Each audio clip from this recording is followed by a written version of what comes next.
Hello दोस्तों आज हम जानेंगे कि पिंक टैक्स क्या होता है। जी हाँ, आपने बहुत सारे नाम सुने होंगे टैक्स के, बट पिंक टैक्स का नाम तो कुछ कम लोग सुने होंगे, कुछ लोग जानते भी होंगे। तो जैसे नाम से समझ में आ रहा है कि पिंक किसके लिए यूज़ होता है, लड़कियों के लिए, ब्लू लड़कों के लिए। तो पिंक टैक्स क्या होता है, जो वुमेन के प्रोडक्ट्स होते हैं वो मेंस के प्रोडक्ट्स के कंपैरिजन में बहुत ही कॉस्टली होते हैं, इसे ही पिंक टैक्स कहते हैं।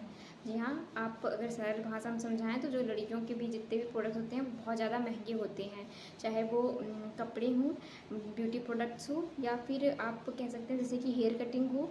मतलब ऐसे बहुत सारी चीज़ें हैं जो मेंस के कंपैरिजन में बहुत ही महंगी होती हैं वुमेन्स की प्रोडक्ट्स।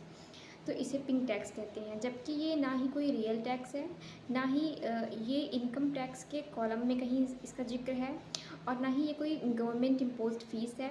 ऐसा कुछ नहीं है, ये बस प्राइवेट जो कंपनियां हैं वो इसे एक कॉन्सेप्ट प्रैक्टिस बना ली हैं कि ऐसा होना चाहिए, जबकि ऐसा नहीं है।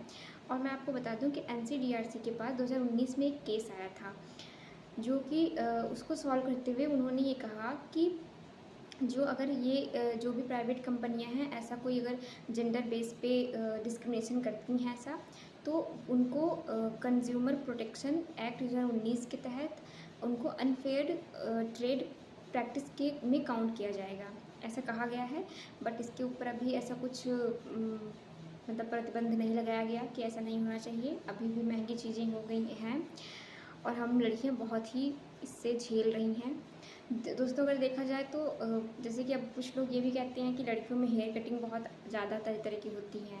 हाँ, तो देखा जाए तो लड़कों में भी होती हैं, क्योंकि लड़कों में भी बहुत सारी होती हैं, जैसे कटोरा कट, तो और कौन कौन से मतलब कट हैं।